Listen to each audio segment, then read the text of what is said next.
ನಮಸ್ಕಾರ. ನಾನು Okwadi Praveen Shetty, Dubai Karnataka NRI ಫೋರಮ್ನ ಅಧ್ಯಕ್ಷ.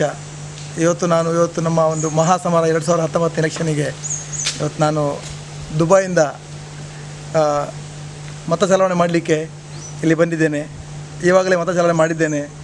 ತುಂಬ ಹೆಮ್ಮೆ ಆಗ್ತಾಯಿದೆ. ಯಾಕೆಂದರೆ ನಮ್ಮ ಹೆಮ್ಮೆಯ ಪ್ರಧಾನಿ ನರೇಂದ್ರ ಮೋದಿಯವರ ಮತ್ತೊಮ್ಮೆ ಮೋದಿಯವರ ಸರ್ಕಾರ ಬರಬೇಕಂತ ನಾವೆಲ್ಲ ದುಬೈಯಿಂದ ಸುಮಾರು 100 ಜನ ಕನ್ನಡಿಗರು ಬಂದಿದ್ದೇವೆ. ನಾನು ನಿನ್ನೆ ಫ್ಲೈಟ್ ಬರುವಾಗ ನಮ್ಮ ಉಡುಪಿ ಕ್ಷೇತ್ರದವರೇ 26 ಜನ ಹುಡುಗರಿದ್ದರು. ಇಡೀ ಫ್ಲೈಟಲ್ಲಿ ಕೂಡ ಮೋದಿ ಅನ್ನುವ ಝೇಂಕಾರ ಕೇಳ್ತಾ ಉಂಟು. ಹಾಗೆ ಇವತ್ತಿಲ್ಲಿ ಕರಾವಳಿ ಭಾಗದಲ್ಲಿ ಕೂಡ ಎಲ್ಲ ಕಡೆಯಲ್ಲಿ ನೋಡಿದಾಗಲೂ ಕೂಡ ಎಲ್ಲಿ ನೋಡಿದರೂ ಕೂಡ ಮೋದಿಯದೇ ವಾತಾವರಣ ಬಿಟ್ಟರೆ ಬೇರೆ ಯಾವ ಒಂದು ಕಾಣ್ತಾ ಇಲ್ಲ. ತುಂಬ ಸಂತೋಷ.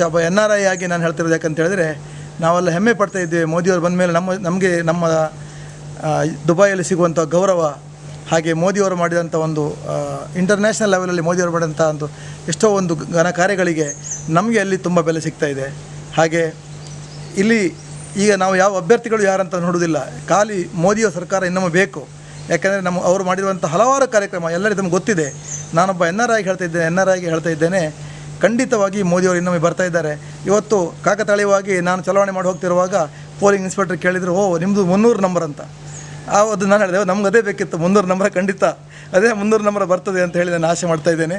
ಹಾಗೆ ನಾನು ಇವಾಗಲೇ ನಮ್ಮ ಕ್ಷೇತ್ರದ ಕೆಲವೊಂದು ಜಾಗಗಳಿಗೆ ಹೋಗಿ ಬಂದಿದ್ದೇನೆ.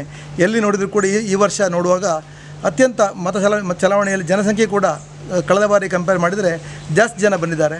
ಬೆಂಗಳೂರಿಂದ ಹಾಗೂ ಬೊಂಬೆಯಿಂದ, ದುಬೈಯಿಂದ ತುಂಬ ಹೊರಗಿನವರು ಬಂದಿದ್ದಾರೆ.